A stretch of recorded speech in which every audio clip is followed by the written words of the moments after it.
পারি নাকি? জীবিকা একে বলে জীবিকা কাকে বলে? জি স্যার জীবিকা কাকে বলে? জি স্যার, স্টার্ট করতে পারি। মাই ডিয়ার ফ্রেন্ডস, আমরা আলোচনা করছিলাম বিটুল কাছে 22 অবজারভেশনস। আজকের হচ্ছে কি তার 16তম ডে, অর্থাৎ 16টা অবজারভেশন আজকের পড়তে যাচ্ছে, 15টা অলরেডি হয়ে গেছে।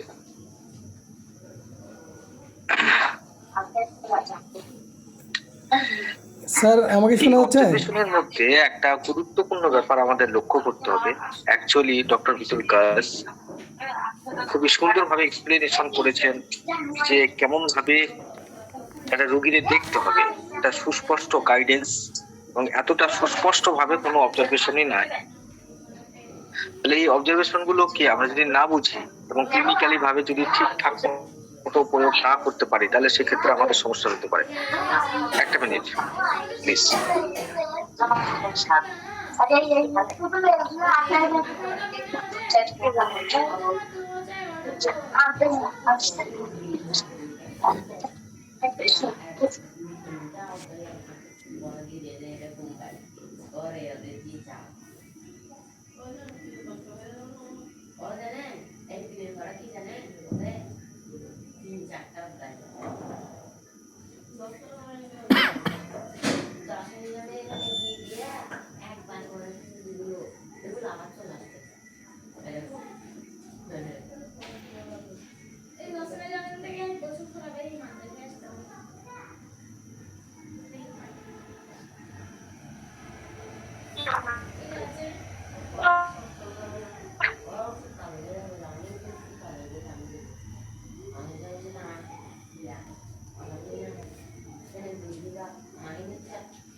না স্যার, মিউট হয় নাই, নেট প্রবলেম করতেছে। ঠিক আছে, আমরা একটু ওয়েট করব।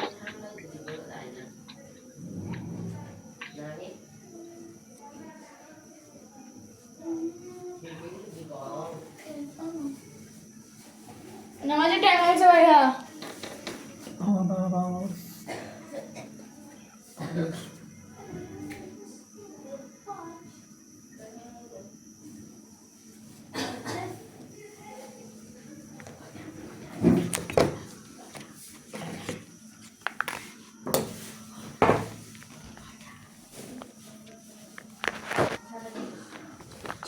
হ্যাঁ, 7টা কত?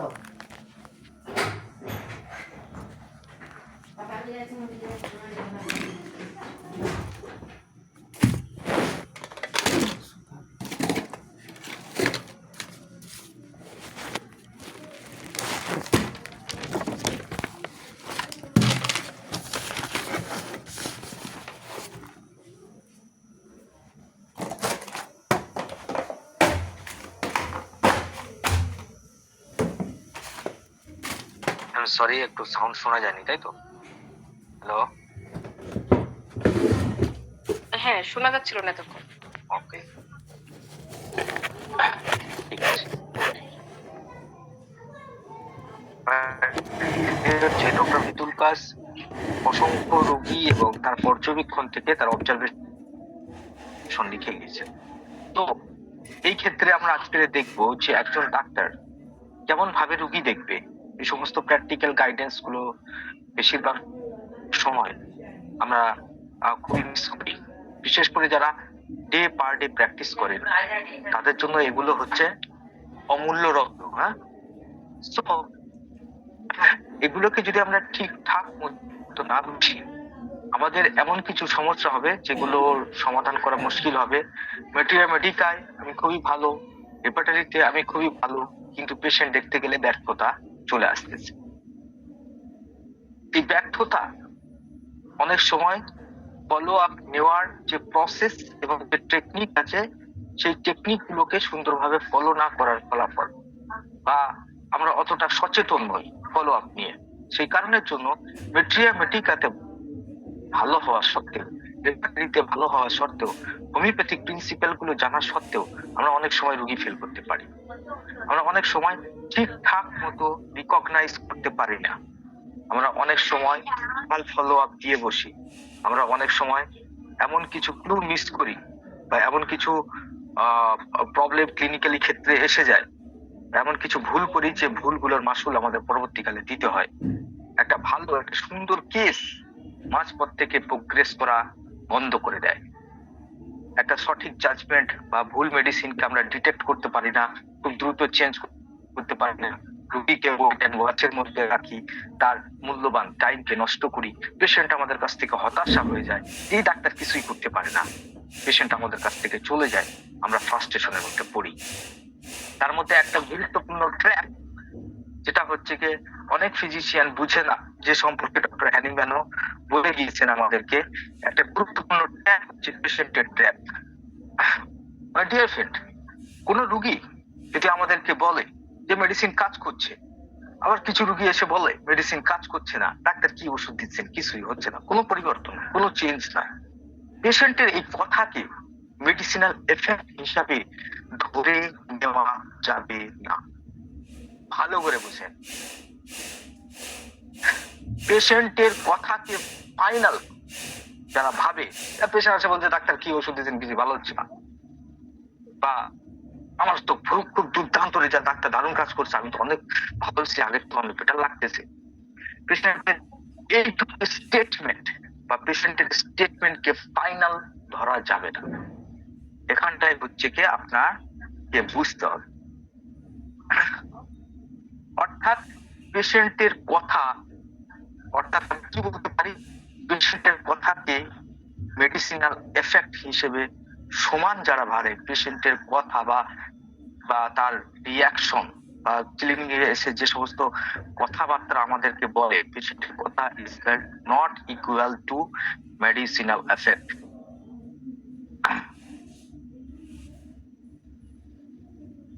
রাইট? এই সূত্রটা ভালো করে বুঝে থাকে, এটা না বুঝলে অনেক কিছু মিস হবে ক্লিনিকে। পেশেন্টের কথা ফাইনাল মেডিসিনাল এফেক্টকে জাজ করার জন্য যথেষ্ট নয়। মানে অদ্ভুত কথা doctor, S my dear friend, অদ্ভুত কথা আমি বেশি বলি। আর এটা বিতুল কাছেরই কথা বলতেছি আমি, যিনি কিনা অর্গানের বাইরে একটা কথাই কয়।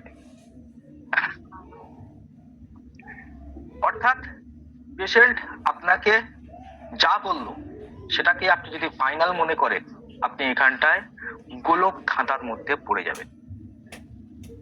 কেন পেশেন্টের রিপোর্টিং ফাইনাল কথা নয়? কেননা পেশেন্ট যে রিপোর্ট দিচ্ছে, যে পেশেন্ট আপনাকে রিপোর্টিং করছে যে আপনি যে পূর্বে যে মেডিসিনটা দিয়েছেন, ফার্স্ট প্রেসক্রিপশন যেটা করছেন, পেশেন্ট এই রিপোর্টে আসলে তিনটে জিনিসের মিশ্রণ থাকে। তিনটা জিনিসের মিশ্রণ, রাইট? কি? এক নম্বর হচ্ছে পেশেন্টের থাকে একটা অংশ বা একটা থাকে মেডিসিন অ্যাকশন, অর্থাৎ এইটাই আমাদের দরকার। মেডিসিন অ্যাকশন কি হয়েছে পেশেন্টের অর্গানিজমের মধ্যে, পেশেন্টের দেহের মধ্যে আমার মেডিসিন কেমন ভাবে অ্যাকশন করছে, নাম্বার ওয়ান। নাম্বার টু, শুধু এইটুকু থাকলে তো আমাদের হোমিওপ্যাথি ডাক্তার একদম নিরাপদ এবং সেফ। শুধু যদি পেশেন্ট এসে মেডিসিন অ্যাকশনের কথা ঠিকঠাক মতো বলতে পারতো তাহলে কোনো সমস্যা নাই। কিন্তু মানুষ তো নাকি, মানুষের মধ্যে আবেগ আছে, তার নেচার আছে, এখানটায় মানুষের নেচার কিন্তু এই প্রপারলি ভাবে মেডিসিন অ্যাকশনকে বয়ান করতে পারে না। তার সঙ্গে মিশে যায় পেশেন্টের কি psychological nature.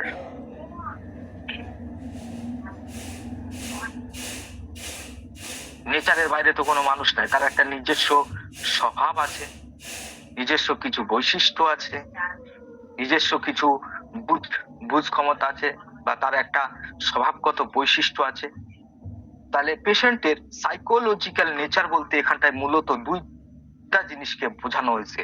extroverted and introverted. Extroverted more communicative patient, খুবই উৎসাহী রোগী, খুবই এনার্জেটিক রোগী, লোকের সঙ্গে কথা বলতে পারলে পারতে, ডাক্তারের সঙ্গে র্যাপো বিল্ডিং করতে চায়, ডাক্তারের সাথে একটা সুসম্পর্ক স্থাপন করতে চায়, কোনো মানুষকে হতাশ করতে চায় না, এমনিতে খুবই উৎসাহী। এই ধরনের পেশেন্টের ফলো আপ এক ধরনের হয়।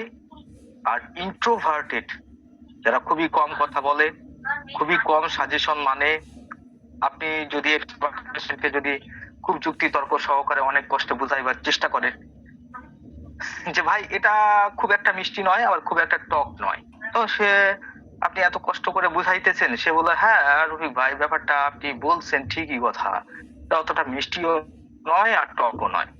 রিকল সাজেস্টিবিলিটি। তাহলে 3 নম্বর ব্যাপার হচ্ছে এক্সপেকটেশন এন্ড সাজেস্টিবিলিটি। এক একটা রোগী এক এক ধরনের এক্সপেকটেশন রাখে ডাক্তারের কাছে, সেই এক্সপেকটেশনও মিশ্রিত হয়ে যায় পেশেন্টের ফলো আপের সময় বা রিপোর্টিং করার সময়।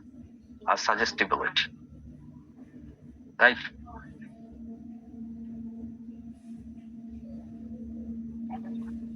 তিনটে জিনিস।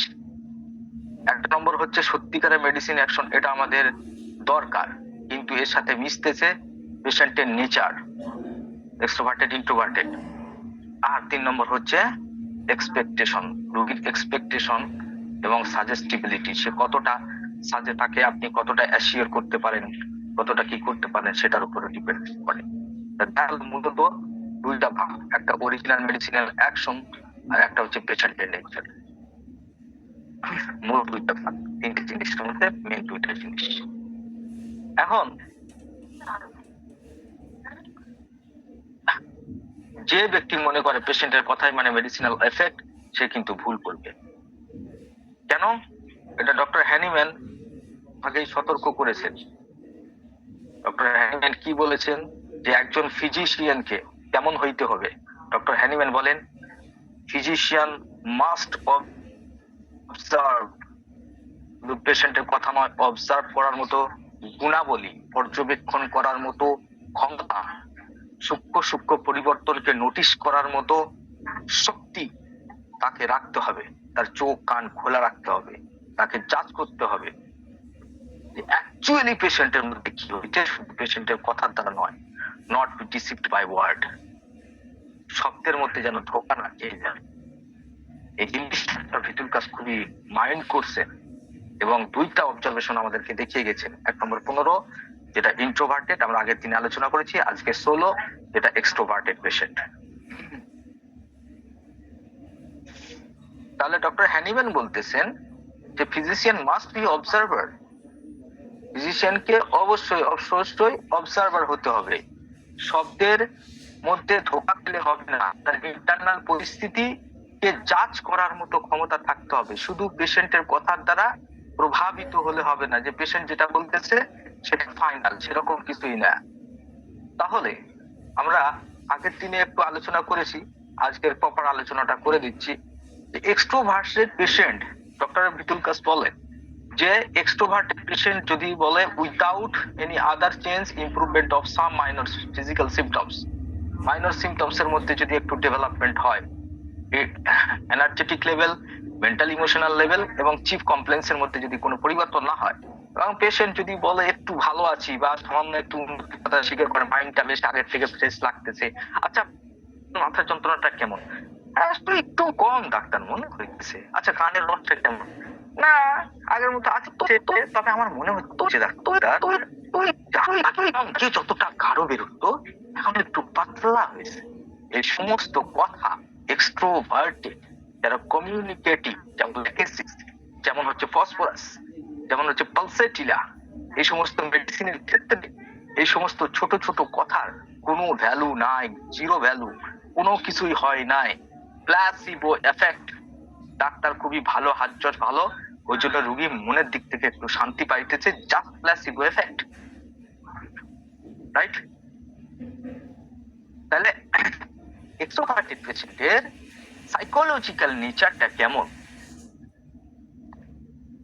এক্সট্রোভার্টেড পেশেন্টের কেমন এই জাজমেন্টকে ধরা হবে না, যেখানটা ইন্ট্রোভার্টেড যদি বলে যে ডাক্তার আমার অনেক দিনের কানের পুঁজ আমি দেখতেছি নাই, সেক্ষেত্রে যদি ইন্ট্রোভার্টেড অর্থাৎ খুব কম কথা বলা ব্যক্তি, স্বভাবে চুপচাপ ব্যক্তি, অতটা প্রকাশ করে না নিজেকে, এরকম পেশেন্ট যদি বলে ডাক্তার মাথার যন্ত্রণাটা একটু কম আছে, আমার কানে অনেক আগে পুঁজ আসতো, এখন আমার সে পুঁজটা হচ্ছে কি আর নাই, বা হচ্ছে কি নাকে রক্তাক্ত ব্লিডিং যুক্ত মরা মুক্ত, এখন আপনার ওষুধ খাওয়ার পরে এটা ঠিক লাগতেছে, এটা যদি কোনো মৌন স্বভাবের ব্যক্তি, খুবই কম নিজেকে এক্সপ্রেস করতে পারে, নিজেকে ব্যক্ত করার ক্ষমতা যে সমস্ত রোগীর মধ্যে কম আছে, সেই সমস্ত ব্যক্তি যদি এই কথাটাকে বলে, দেন দ্যাট ইজ ভেরি ইম্পর্টেন্ট।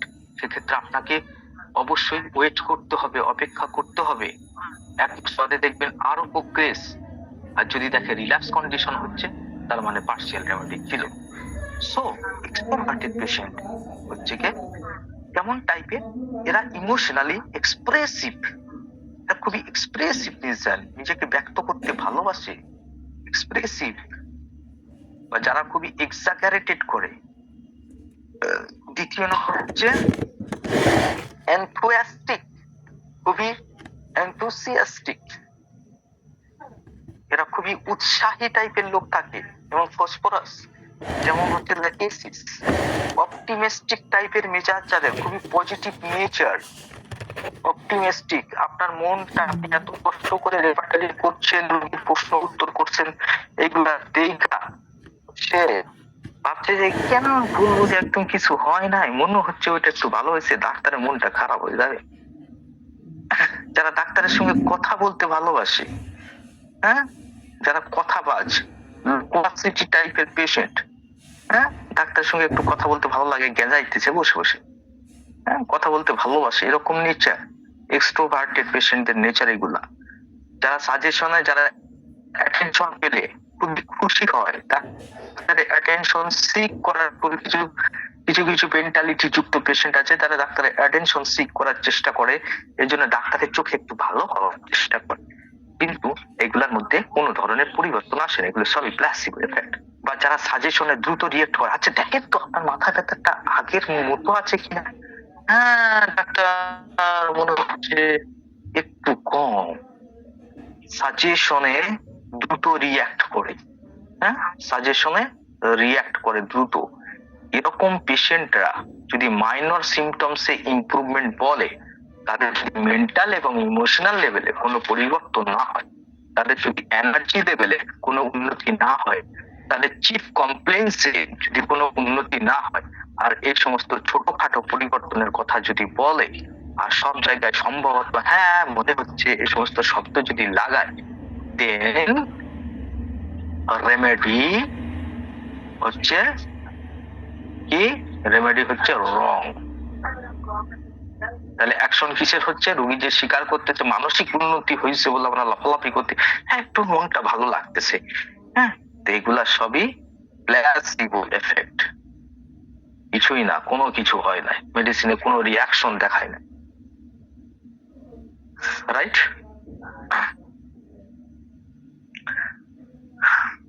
তাহলে এই পর্যন্ত আপনারা প্রত্যেকে বুঝছেন যে এক্সট্রোভার্টেড নেচারের মানুষদের কেমন স্বভাবের হয়, এবং কেন তাদের কথাকে প্রপারলি বিশ্বাস করা যাবে না, বরঞ্চ এখানটায় যখনই বলবেন ডাক্তার একটু ভালো আছে, আগের যে সামান্য কম আছে, মনটা অনেক ভালো লাগতেছে, এই সমস্ত ওয়ার্ড যখনই এক্সট্রোভার্টেড পেশেন্ট বলবে, সেই জায়গায় আপনাকে একটা বিগ সন্দেহ করতে হবে, এত বড় সন্দেহ যে কিছুই হয় না। সেক্ষেত্রে আপনাকে কি করতে হবে, করণীয় করণীয় হচ্ছে সোজা কথা, যখনই আপনি দেখছেন প্ল্যাসিবো এফেক্ট হয়েছে, আপনার মেডিসিন কোনো ইমপ্রুভমেন্ট করতে পারে নাই, তখন আপনাকে করতে হবে রি-এক্সামিনেশনস অফ কেস, রি-এক্সামিনেশন, এবং পুনরায় কোন মেডিসিনটা কাছাকাছি যাচ্ছে সেটা, বা কোনটা সিমিলিমাম হইতেছে, পারফেক্ট সিমিলিমামকে খুঁজে বার করতে হবে, এছাড়া কোনো উপায় নাই। ক্লিয়ার?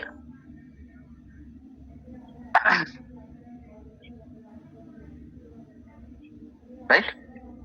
তাহলে আমরা ইন্ট্রোভার্টেড পেশেন্টের ক্ষেত্রে কিন্তু এতটা হালকাই নেব না, আমরা উড়িয়ে দেবো না, আমরা সেক্ষেত্রে চার্জ করব, ওয়েট ওয়াচ করব, আগের মাসটা দেখব যে যদি মেডিসিন ঠিক হয় তাহলে তো উন্নতি ফের আরো নেক্সট লেভেলে প্রবেশ করবে, প্রোগ্রেস স্টপ হবে না, কন্টিনিউয়াসলি ইমপ্রুভমেন্ট করবে, তাহলে আমরা একটু ওয়েট অ্যান্ড ওয়াচ করব। কিন্তু এক্সট্রোভার্টেড পেশেন্টের ক্ষেত্রে আমাদের এই ওয়েট করাটা বোকামি হবে।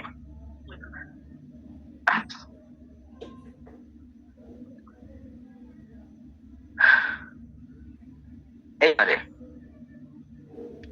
এই পর্যন্ত আজকের যে অবজারভেশন ছিল তার সামারি হলো কি, physician must be observe not to be deceived by word.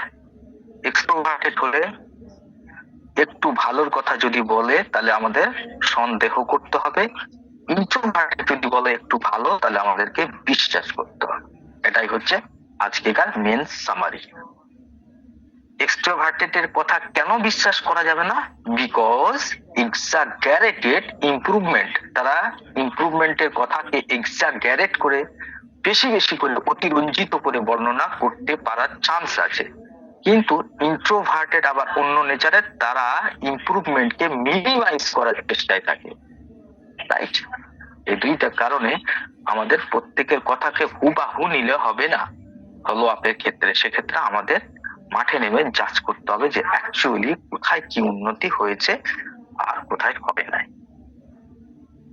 এই পর্যন্ত আজকের ক্লাসের সামারি। এইবারে আরেকটা ব্যাপার আছে, ধরেন পেশেন্টের মধ্যে মাইনর লোকাল সিমটমস এর ইমপ্রুভমেন্ট হয়েছে, এটা তো ভালো ব্যাপার। কিন্তু যদি দেখা যায় পেশেন্টের তো কয়েকটা স্টেজ আছে, প্রথম হচ্ছে চিফ কমপ্লেইন্স, তারপর হচ্ছে ফিজিক্যাল জেনারেল, তারপর হচ্ছে মেন্টাল জেনারেল, এক কথায় 3টে লেভেল আছে। এখন চিফ কমপ্লেইন্সে কোনো উন্নতি হয় নাই, রাইট? মেন্টাল জেনারেলের ক্ষেত্রে কোনো উন্নতি হয় নাই, কিন্তু ফিজিক্যাল জেনারেলে দেখা যাচ্ছে আপনার ঔষধ খাওয়ার পরে পেশেন্টের ফুড মোডালিটি চেঞ্জ হয়ে গেছে,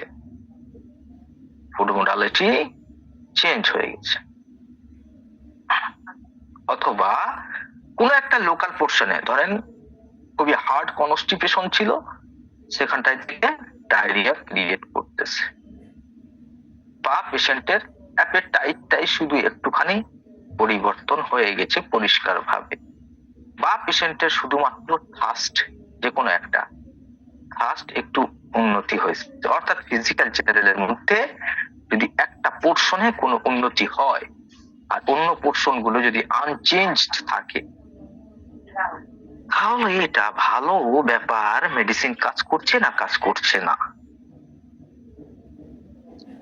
এই ক্ষেত্রে আমাদেরকে বুঝতে হবে যে এই যে রেজাল্টটার কথা আমি বলতেছি এটা আরো বেশি পরিমাণে খাতারনাক। এখানে তো কিছুই হয় না, আপনি ফের আরেকটা ঔষধ দিতে পারবেন, কিন্তু এখানটায় একটা পার্শিয়াল জায়গায় একটা পার্শিয়াল ইমপ্রুভমেন্ট আমরা দেখতে পাচ্ছি। পার্শিয়াল কোথায়? সেটা ফিজিক্যাল জেনারেলের মধ্যে।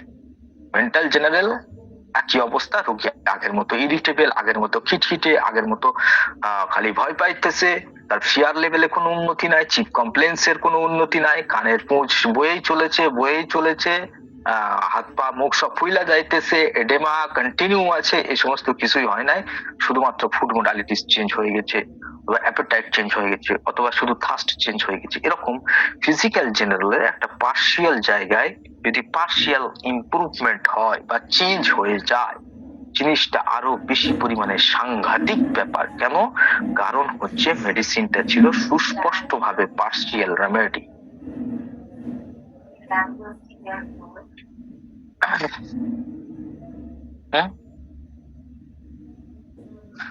রাইট? এই পার্শিয়াল রেমেডি গুলো পরবর্তীকালে আপনার এই পেশেন্টের ক্রনিক ডিজিজ সারাবার যে যাত্রাপথ, সেই যাত্রাপথের মধ্যে আরো বেশি পরিমাণে গ্যাঞ্জাম সৃষ্টি করবে, আরো বেশি পরিমাণে কনফিউশন ক্রিয়েট করবে। তখন কোনটা মেডিসিনাল বৈশিষ্ট্য, কোনটা ডিজিজের সিমটমস, কোনটা মেডিসিনাল রিয়াকশন আর কোনটা ডিজিজ রিয়াকশন, সেটা বোঝা মুশকিল হয়ে যাবে। রাইট? তাই যখন আপনারা এরকম টাইপের ইমপ্রুভমেন্ট দেখবেন, যে কোনো একটা পোর্শনের মধ্যে ফিজিক্যাল জেনারেলের মধ্যে চেঞ্জ আসতেছে, মেন্টাল হলে তো অনেকটা ভালো, কিন্তু ফিজিক্যাল জেনারেলে একটা পোর্শনে উন্নতি আসতেছে, তার মানে হবে যে মেডিসিনটা খুবই পার্শিয়াল রেমেডি হয়েছে। এক্ষেত্রে দোষ তো ভুল তো আমাদের সবার হতে পারে, হোমিও ডাক্তারদের ভুল হওয়াটা খুব কঠিন ব্যাপার না, বরঞ্চ খুব ইজি ব্যাপার, কিন্তু ভুলটাকে বুঝে কাজ করা হচ্ছে বুদ্ধিমান ডাক্তারের পরিচয়। তো সেক্ষেত্রে আমাদের করণীয় কি? আমাদের করণীয় হচ্ছে ফের কেস রি এক্সামিন করার পরে এই যে চেঞ্জটা হয়েছে, এখানটা যে আমার আগে লবণ খাইতে খুব মন চাইতো, এখন আমার মিষ্টি খাইতে মন চাইতেছে খালি এই ওষুধ খাওয়ার পরে, তাহলে এই জিনিস, এই যে মিষ্টি খাওয়ার মন চাইতেছে, হ্যাঁ, ডিজায়ার সুইট, তাহলে এই ডিজায়ার সুইট পোর্শনটাকে আমরা নেবো না, এটা বাদ দিয়ে আমাদের এই যে চেঞ্জ হয়ে গেছে একটা ফিজিক্যাল জেনারেল, এটাকে আমরা নেব না, একসেপ্ট করব না, বরঞ্চ আমরা লবণটাকেই ধরে থাকবো যে আগের সিমটমসটাই ঠিক, এটা পার্শিয়ালি ভাবে মেডিসিন চেঞ্জ করেছে, তাহলে মেডিসিনাল চেঞ্জ, তাহলে চেঞ্জড সিমটমস কে রিকেস্টেকিং করার সময় বা রি এক্সামিন করার সময় চেঞ্জ সিমটমস কে নেওয়া যাবে না। যদি ভুল আমাদের মনে হয়েছে যে মেডিসিন পার্শিয়াল কাজ করেছে, তাহলে আগের যে অবিকৃত ছবিটা ছিল সেটাকেই রাখতে হবে, পরিবর্তিত ছবি, সিনেমা যে চেঞ্জ হয়ে গেছে সেই চেঞ্জটা নেব না, যেখানটায় আমরা বুঝতে পারবো পরিষ্কার ভাবে যে আমাদের একটা এখানটায় ভুল হয়েছে, একটা পার্শিয়াল রেমেডি প্রেসক্রিপশন হয়েছে। পার্শিয়াল রেমেডি সমস্ত রিয়াকশনকে ভুলে গিয়ে বা মুছে দিয়ে আগেরটাকেই নেব। ক্লিয়ার?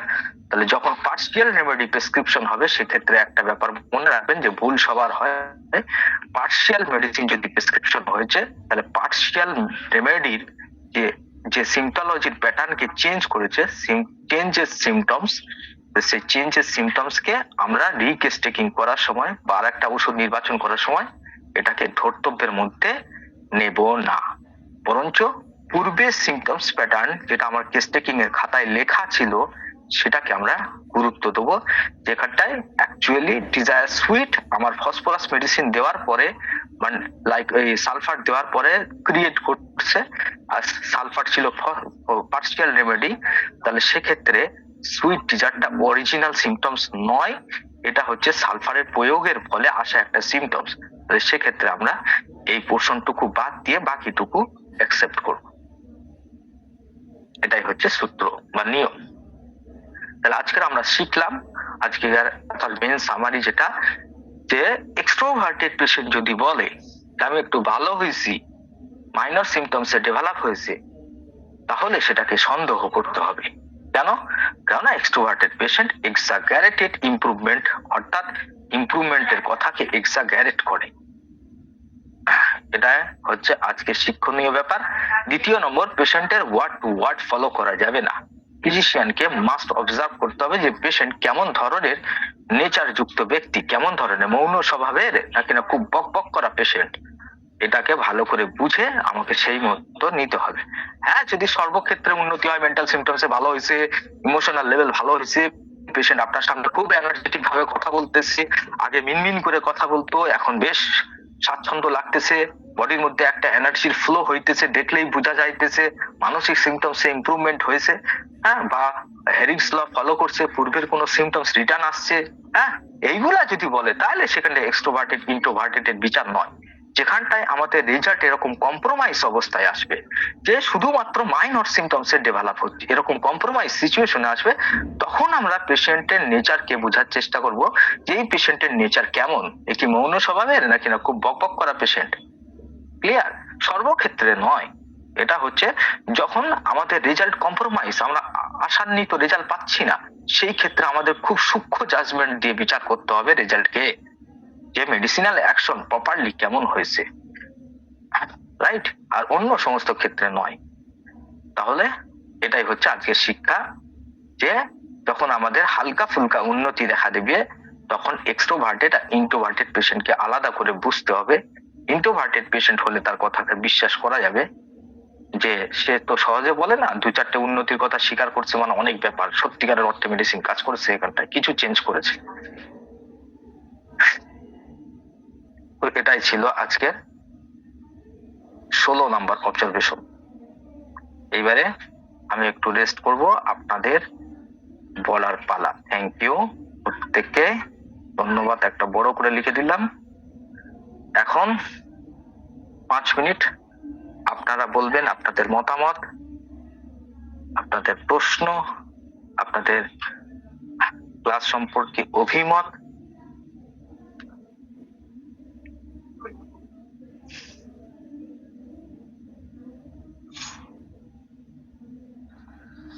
স্যার এখানে আমি একটা বিষয় জানতে চাই, যে সর্বশেষের যে আলোচনাটা ছিল, যে যখন বুঝতে পারলো যে তার মেয়ে, একে একে প্রত্যেকে হ্যাঁ বলে।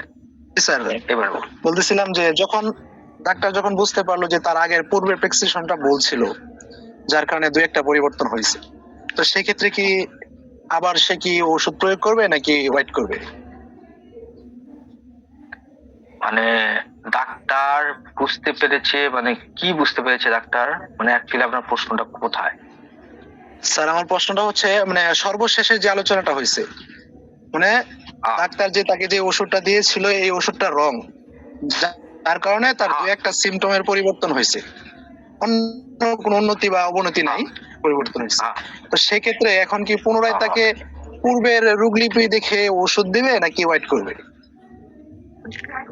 ওই তো বললাম দুইটা কাজ এখানটায়, পূর্বে রোগলিপি দেখবে, নতুন সিমটমস যেগুলো মেডিসিন খাওয়ার ফলে পরিবর্তন হয়ে গেছে সেগুলোকে রিজেক্ট করবে, বাদ দিবে, কেননা এগুলো পার্শিয়াল ওষুধের, যেহেতু ডাক্তার বুঝতে পেরেছে ভুল ওষুধ দিছি, তাহলে পার্শিয়াল পরিবর্তিত অর্থাৎ পরিবর্তিত সিমটমস গুলোকে বাদ দিয়ে অপরিবর্তিত সিমটমস যেগুলো আছে এবং সেইগুলাকে ধরে একটা মেডিসিন প্রেসক্রিপশন করতে হবে।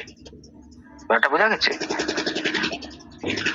জি শুধুমাত্র নতুন ওষুধ দিবে না, অপরিবর্তিত সিমটমস এর উপরে ওষুধ দিবে, পরিবর্তিত সিমটমস নয়। সালফার দিয়েছেন, দেওয়ার পরে ভুল হয়েছে, সালফার উল্টো পাল্টা কিছু পরিবর্তন ঘটে গেছে, সেই পরিবর্তন গুলোকে বাদ দিয়ে, ক্লিয়ার, সেই পরিবর্তন গুলোকে বাদ দিয়ে অপরিবর্তিত সিমটমস এর উপরে এর পুনরায় চিন্তা ভাবনা করে ওষুধ দিবে। জি স্যার, ক্লিয়ার।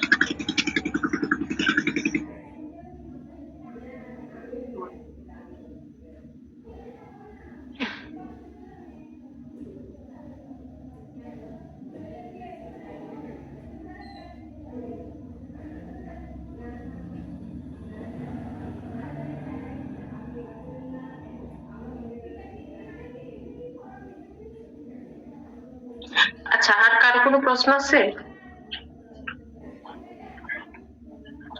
শরীফ ভাই আবারও ক্লিয়ার হয়ে নিন বিষয়টা, ঠিক আছে? জি আমি এটা ক্লিয়ার হয়েছে, ঠিক আছে, বুঝতে পারছি। ওকে, আর কারো কোনো প্রশ্ন আছে? আজকের অবজারভেশন থেকে কারো কোনো প্রশ্ন আছে কিনা বা কোথাও বুঝতে কোনো অসুবিধা হয়েছে কিনা একটু জানাবেন।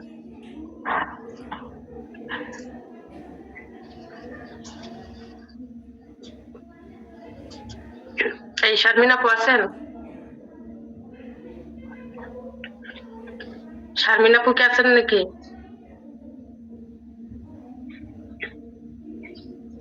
আছি আপু। আপনি কি বুঝতে পারছেন ঠিকঠাক মতো?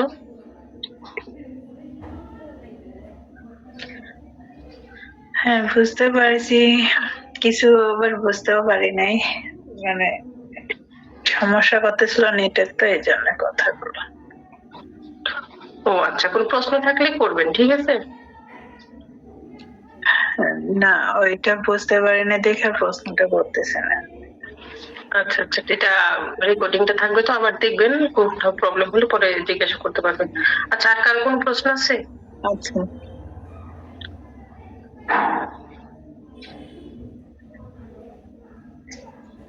আচ্ছা, সম্ভবত আর কারো কোনো প্রশ্ন নাই।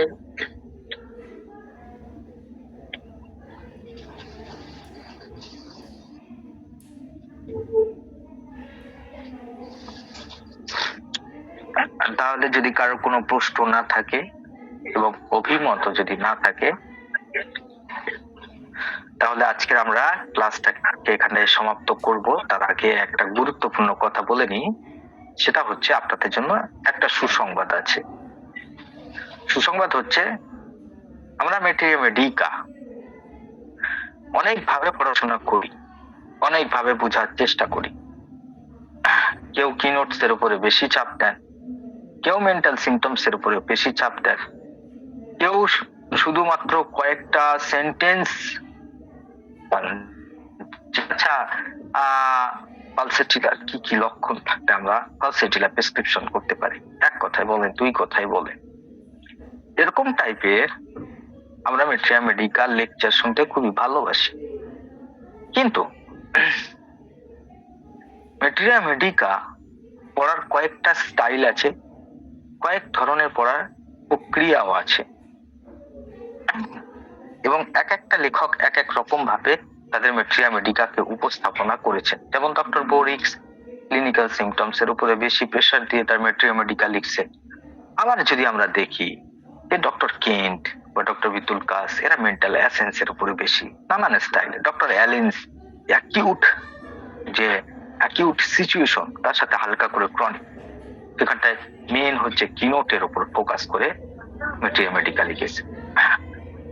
এগুলো তো আমরা সবই জানি, কিন্তু অনেক সময় আমাদের ক্লিনিকে কিছু পেশেন্ট এমন আসে, যেমন এই ইদানিং কিছুদিন আগে আমি একটা রোগীর মধ্যে খুবই কনফিউজড ছিলাম যে এখানটায় অ্যাকচুয়ালি মেডিসিন কি। তো দেখা যাচ্ছে সেখানটায় ক্যালকেরিয়ার কিছু সিমটমস আছে, আর কিছু আছে ফসফরাসের সিমটমস। ভালো করে বুঝেন ব্যাপারটা। ফসফরাসের সেরকম টাইপের বাইরে যাওয়ার ইচ্ছা, আবার ক্যালকেরিয়া কার্ভের সিকিউরিটি চাওয়ার, ঘরে থাকার ইচ্ছা, দুটাই আছে। ক্যালকেরিয়ার কিছু ফুড মোডালিটিস আছে, আবার পেশেন্টের মধ্যে ফসফরাসের ঠান্ডা খাওয়ার তীব্র প্রবণতা আছে। এরকম ভাবে আমাকে কন্টিনিউয়াসলি কনফিউজ করছিল। এরকম অনেক কেসও আছে, শুধু একটা calcarea phos. Then I know যে পেশেন্ট ক্যালকেরিয়ার কিছু গুরুত্বপূর্ণ কিনোটস এবং মেন্টাল এসেন্সকে সাপোর্ট করতেছে, আবার অন্যদিকে ফসফরাসেরও কিছু সাপোর্ট করতেছে। দেন ওই রোগীর মধ্যে আর একটা বিশেষ ধরনের কিনোট পাওয়া গেল, সেটা হচ্ছে যে তার মধ্যে পোড়া খাবার, মানে স্মোকি ফ্লেভার খাবার খুব বেশি, এবং পেশেন্ট হচ্ছে কি একবার ঘরে আর একবার বাইরে, অর্থাৎ ঘরে থাকলে বাইরে যাইতে মন চায়, আর বাইরে থাকলে ঘরে আসতে মন চায়, এরকম বৈশিষ্ট্যযুক্ত ক্রনিক হেমোরয়েডিসের কেস ছিল। তো এই রোগীর ক্ষেত্রে আমি তখন এই সিমটমসটা যখন আমি রেপার্টরি থেকে বার করতে পারলাম যে পেশেন্ট একবার ঘরে থাকতে, মানে তার হচ্ছে কি না ঘরে থাকতে ভালো লাগে, না তার বাইরে থাকতে ভালো লাগে, বাইরে থাকলে ঘরের জন্য, ঘরে থাকলে বাইরের জন্য, এরকম একটা অস্থির, একটা ছটপটানি যুক্ত মেডিসিন আমাকে প্রেসক্রিপশন করতে হবে, টিউবাকুলার মায়াজম বিশিষ্ট। কেননা এতটা রেসলেস কন্ডিশন, এতটা অস্থিরতা, কোল্ড ডিজায়ার, এই সমস্ত কিছু নিলে না ফসফরাস না ক্যালকেরিয়া, বরঞ্চ পুরো ক্যালকেরিয়া ফসফরাসের কম্বিনেশন, ক্যালকেরিয়া ফস প্রেসক্রিপশন হচ্ছে। That is very intelligent prescription ছিল। এই কারণের জন্য রোগী ওই একবারই ওষুধ খাওয়ার পরে আর দুইবার এসেছিল, যেটা তার অনেক পূর্বের লক্ষণগুলো প্রকাশ পেয়েছিল, হেরিংস ল ফলো হয়েছিল, প্রেসক্রিপশন ঠিক ছিল একদম পারফেক্টলি ভাবে। তো আমাদের কিছু গ্রুপ মেডিসিন আছে, যেমন ক্যালিমিওর, মিউরেটিকাম গ্রুপ, তো ক্যালিমিওর, ন্যাট্রামিওর, ক্যালকেরিয়া মিওর, এরকম অনেক মেডিসিন আছে যেগুলো আমাদের প্রায়শই বর্তমান ক্লিনিক গুলোতে খুবই প্রয়োজন। কেননা আধুনিক মানুষ, আমরা বর্তমান যে যুগের মধ্যে বাস করছি, এখানে মিক্স মায়াজমেটিক কেস বেশি, তাই না? সেক্ষেত্রে আমাদের খুবই বিচিত্র ধরনের পেশেন্ট সব চলে আসে। তো সেক্ষেত্রে এরকম গ্রুপ হয় যে ফসফেট গ্রুপের মেডিসিন, ক্যালিয়াম ফস, নেট্রাম ফস, তারপরে হচ্ছে অ্যাসিড গ্রুপের মেডিসিন, হেভি মেটালস গ্রুপের মেডিসিন, এরকম গ্রুপ ওয়াইজ একটা মেট্রিয়া মেডিকা স্টাডি করার বা একটা ক্লাস সেট আপ করার পরিকল্পনা চলতেছে। তো আপনাদের আগাম জানিয়ে রাখা হলো যে এটা যদি আপনারা চান এবং যথেষ্ট সাপোর্ট পাওয়া যায়, তাহলে এরকম একটা ক্লাসের পরিকল্পনা করা যেতে পারে। নাম্বার 1। নাম্বার 2 হচ্ছে আমরা জানি যে ক্রনিক পেশেন্ট বা ক্রনিক ডিজিজের ক্ষেত্রে মেন্টাল এসেন্স কতটা গুরুত্বপূর্ণ, মাইন্ড সিমটমস কতটা গুরুত্বপূর্ণ। কারণ পেশেন্টের বিহেভিয়ার চেঞ্জ হয় না। পেশেন্টের যে বিহেভিয়ার মানে তার যে একটা নির্দিষ্ট প্যাটার্ন থাকে, মানসিক একটা প্যাটার্ন থাকে, ফিজিক্যাল সিমটমস যতই চেঞ্জ হোক না কেন সেই বেসিক প্যাটার্ন একটু এক্সাজারেটেড করতে পারে, একটু উঁচ নিচ হতে পারে, কিন্তু প্যাটার্নটা ধরে রাখে। অর্থাৎ মেন্টাল এসেন্স চেঞ্জ হয় একদম শেষ অবস্থায়, মানে রোগী মারা যাচ্ছে সেই অবস্থায় মনে হয় চেঞ্জ হতে পারে, তার আগে পর্যন্ত সেই সময়ও থাকে, তার আগে পর্যন্ত মেন্টাল এসেন্স প্রত্যেকে ধরে রাখে। তো ওই জন্য ক্রনিক ডিজিজ ট্রিটমেন্ট করার সময় এই যে মাইন্ড সিমটমস গুলো খুবই গুরুত্বপূর্ণ হয়ে ওঠে। পেশেন্টের লোকাল সমস্যা, আজকের এইটা আছে, পায়ে যন্ত্রণা আছে, কালকের অন্যটাই চলে যাবে। প্রথমে পেশাবের ইনফেকশন, তারপরে সিস্টাইটিস, তারপরে ব্লাডারের ইনভলভমেন্ট, লাস্টে দেখা যাচ্ছে ক্রনিক কিডনি ডিজিজ ডেভেলপ করতেছে। সিমটমস তো এক জায়গায় থাকছে না। ইউরেথ্রাতে শুরু হয়েছিল, কিডনিতে পৌঁছাবার পরে সে হার্ট পর্যন্ত পৌঁছালো, হার্টে পৌঁছানোর পরে সে লাংস পর্যন্ত পৌঁছালো। এভাবে ভাইটাল অর্গান গুলো ডিফেক্ট হতে থাকে। তার লোকাল সিমটমস তো চেঞ্জ হয়ে যায়, কিন্তু মেন্টাল এসেন্সটা অনেকটাই ঠিকঠাক থাকে। তাই গেল ক্রনিক রোগীর প্রেসক্রিপশনের ক্ষেত্রে মাইন্ড সিমটমস গুলো খুবই ইম্পর্টেন্ট। কিন্তু মাই ডিয়ার ফ্রেন্ডস, আমি দেখছি আমার কিছু পেশেন্ট আছে আর কয়েকটা গ্রুপ আছে, তো সেখানে আমি দেখতেছি যে বেশ আমাদের যারা নিউ কামার হোমিওপ্যাথিক আছে, যারা হোমিওপ্যাথিক আগ্রহ সহকারে পড়ে, কিন্তু মাইন্ড সিমটমস গুলো তারা কিছুই সেই মতো উপলব্ধি করতে পারে না, বুঝতে পারে না। তো তাদের জন্য সুসংবাদ হচ্ছে নেক্সট একটা মেট্রিয়া মেডিকেল ক্লাস হতে পারে, যেখানটায় শুধুমাত্র মেন্টাল সিমটমস এর সঙ্গে কম্পারেটিভ কইরা, অর্থাৎ রেপার্টরি মাইন্ড সিমটমস এর সঙ্গে তৎসহ মেট্রিয়া মেডিকা, অ্যাজ এক্সাম্পল যেমন ধরেন অ্যাংজাইটি বা একটা ইমোশন, ভয়। তো এই যে ভয়, এই ভয়ের ক্ষেত্রে যে প্রধান রেমেডি গুলো আছে, সেই রেমেডি গুলোর কোর আইডিয়া বা মূল সারাংশ, মেডিসিনের মূল সারাংশের সাথে তার এই যে ফিয়ার, এই দুটাকে যুক্ত করে মেডিসিনটাকে ভালো মতো বোঝা। আচ্ছা, ফসফরাসের ফিয়ার কেমন হয়?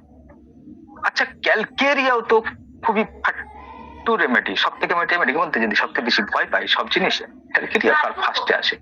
তো ক্যালকেরিয়া কার্বের যে ফিয়ার, ফসফরাসের যে ফিয়ার, সেই ফিয়ার গুলোকে আমরা ক্লিনিক্যালি ভাবে, অন দ্য স্পট, ক্লিনিক্যালি ভাবে আমরা কেমন ভাবে ইজিলি বুঝতে পারি, কানেক্ট করতে পারি তার প্যাথোলজিক্যাল অবস্থার সঙ্গে, তার ফিজিক্যাল জেনারেলের সঙ্গে, তার ফিয়ারকে, এবং main central idea of the medicine, যেমন ধরেন ফসফরাস তো বা ক্যালকেরিয়া তো বা নেট্টামিওর। তো নেট্টামিওরের ক্ষেত্রে কি, তার সেন্ট্রাল আইডিয়া হচ্ছে সে হচ্ছে কি কাউকে হার্ট করবে না, কেউ তাকে নিয়ে হাসি মজাক তামাশা না করুক, রাইট?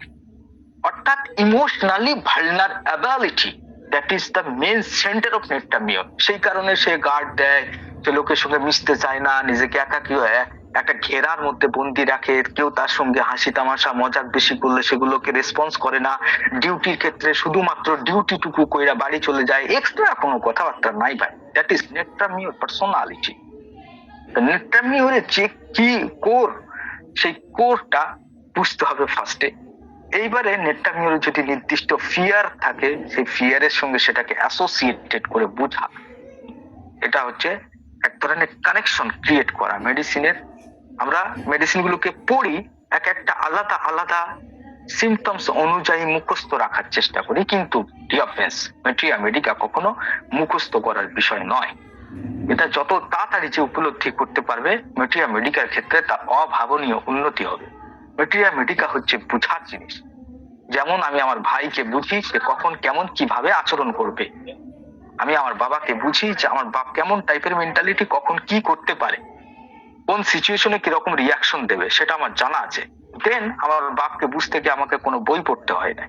ঠিক ওই রকম ভাবে এই যে মেডিসিন গুলো আছে, নেট্টামিওর, ফসফরাস, হ্যাঁ, তো এই সমস্ত ক্যালকেরিয়া, লাইকোপোডিয়াম, এই সমস্ত মেডিসিন গুলো এক একটা অসুস্থ ব্যক্তি, তাদের একটা নির্দিষ্ট টাইপের মেন্টাল ধাঁচা আছে, তার নির্দিষ্ট টাইপের ফিয়ার আছে, তার নির্দিষ্ট টাইপের অ্যাংজাইটি আছে, তার নির্দিষ্ট টাইপের ইরিটেবিলিটি আছে।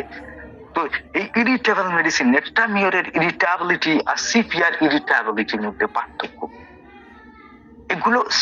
এগুলো যদি আমরা একবার ভালো মতো বুঝে যাই, অন দ্য স্পট আমরা খুব তাড়াতাড়ি মেডিসিনকে বুঝতে পারবো এবং কানেক্ট করতে পারবো।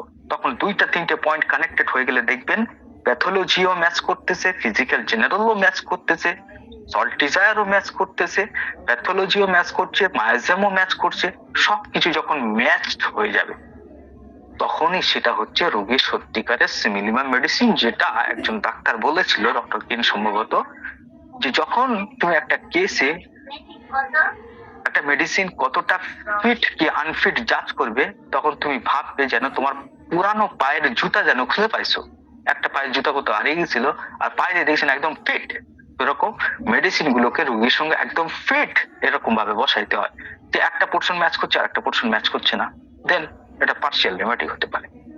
সো এরকম একটা মেন্টাল সিমটমস বা রুব্রিক্স এর সাথে মেট্রিয়া মেডিকার কানেকশন, এরকম একটা মেট্রিয়া মেডিকার ক্লাস আয়োজন করা যেতে পারে আপনাদের যদি যথেষ্ট পরিমাণে আগ্রহ থাকে। তো এই দুইটা সুসংবাদ, একটা হচ্ছে গ্রুপ ওয়াইজ মেডিসিন স্টাডি, আর 2 নম্বর হচ্ছে মেন্টাল সিমটমস এর সঙ্গে অ্যাসোসিয়েটেড করে মেট্রিয়া মেডিকাল স্টাডি। রাইট, এগুলা পরিকল্পনার মধ্যে আছে, শুধু আপনাদের মতামতের অপেক্ষা।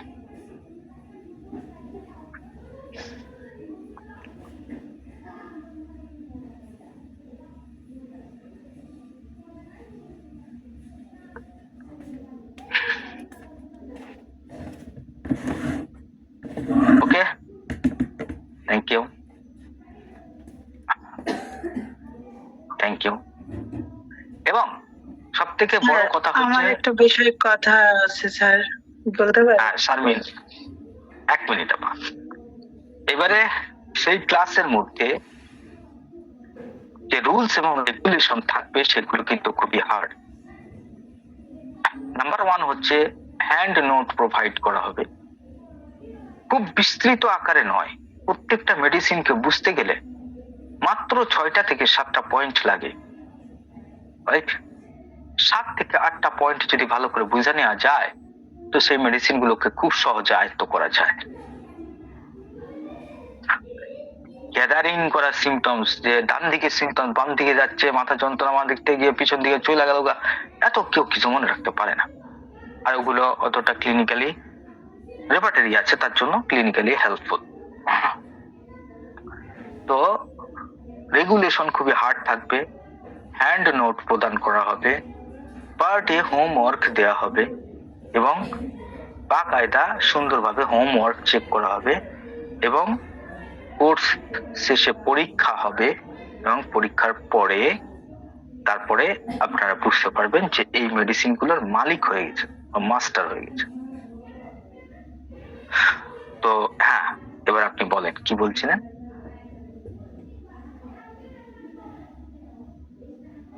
হ্যালো,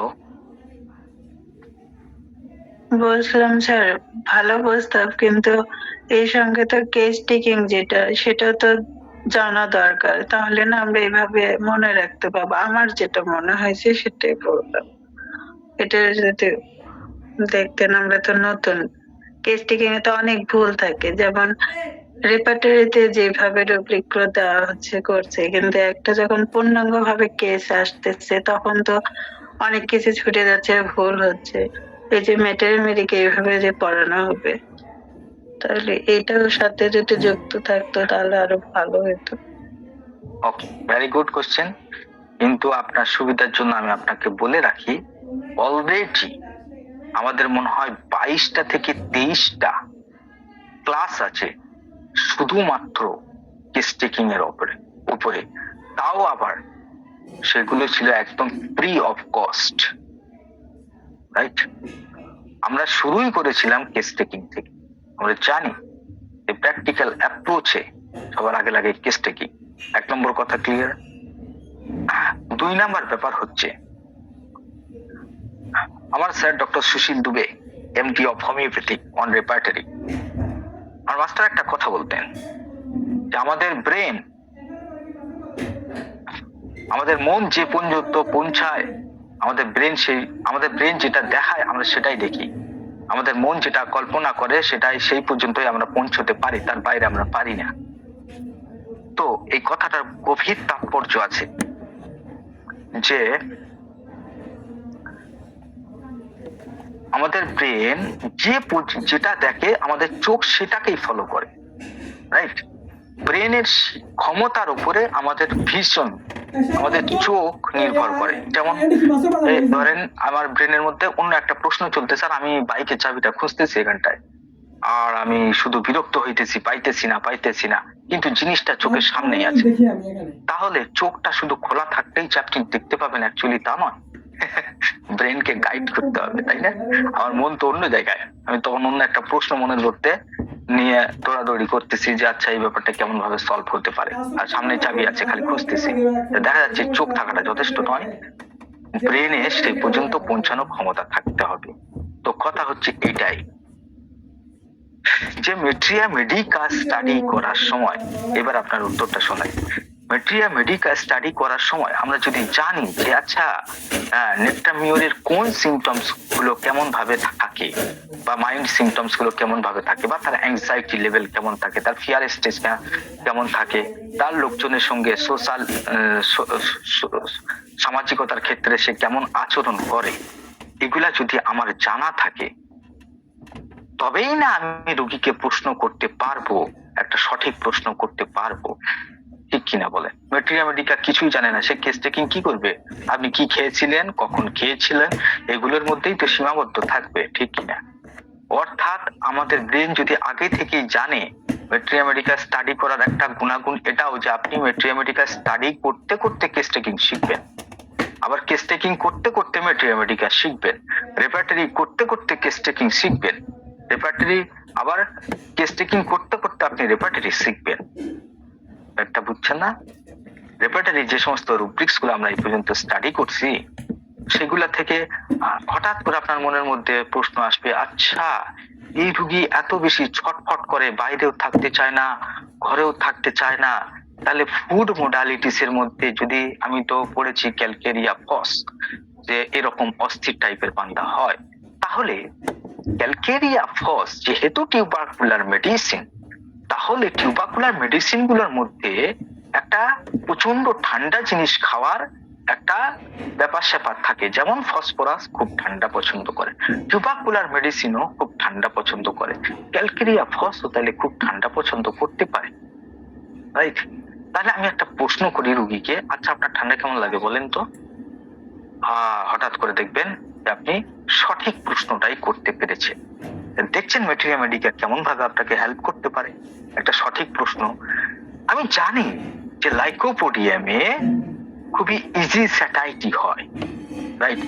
এইবার পেশেন্ট একটা ইজি স্যাটাইটির কথা বলতেছে, অবশ্যই লিডিং প্রশ্ন করা যাবে না, আমি লিডিং করতে বলছি না। তাহলে আমরা জানি যে লাইকোপোডিয়ামের কনফিডেন্স লেভেল খুবই কম থাকে, রাইট? এইবারে প্রশ্ন টেকনিক তখন আপনার চলে আসবে। অবান্তর প্রশ্ন করে তো রোগীর 1 ঘন্টা 2 ঘন্টা টাইম নিয়ে তো কোনো লাভ নাই।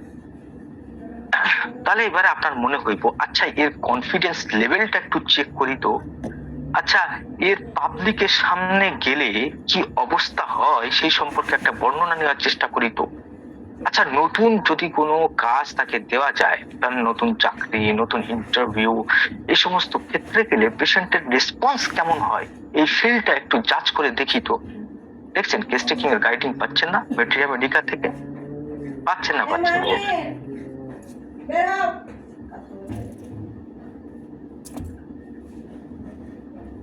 জি স্যার, পাচ্ছি।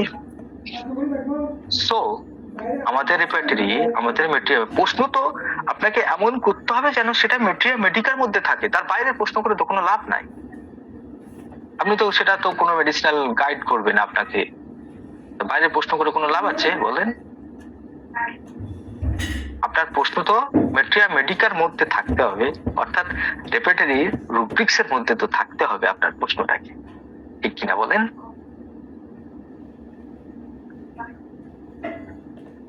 জি স্যার, বুঝতে পারছি। যদি রুগী বলে যে আমার হচ্ছে চুলকানিটা, আমার যে চুলকানি আছে সেটা না আইসক্রিম খেলে কমে যায়, আইসক্রিম আর অন্য কোনো সিমটমস কমে না, শুধুমাত্র চুলকানি আইসক্রিম খেলে কমে যায়, আপনি তো এটা রেপার্টরির মধ্যে কোথাও খুঁজে পাবেন না। মেডিকার মধ্যে, আর রেপার্টরি কোথায় থেকে এসেছে? মেডিকার সূচিপত্র জাস্ট, আর কিছু না।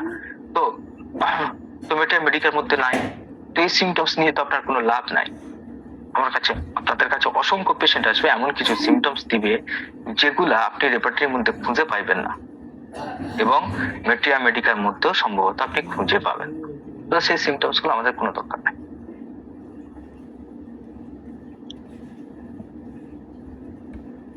ওকে, থ্যাংক ইউ, ভালো প্রশ্ন ছিল।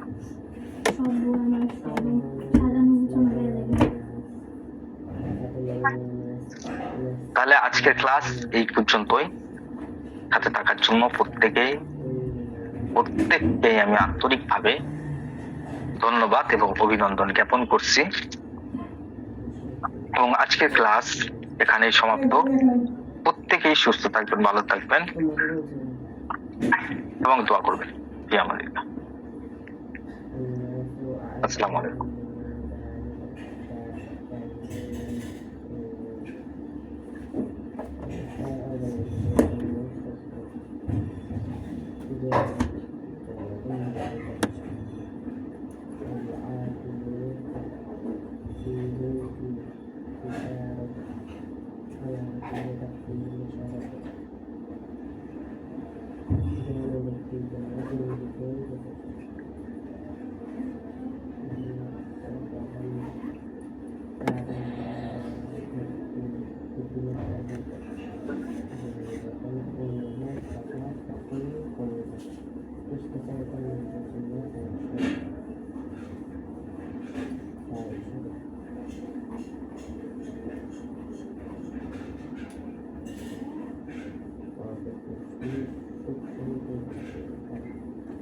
Thank you.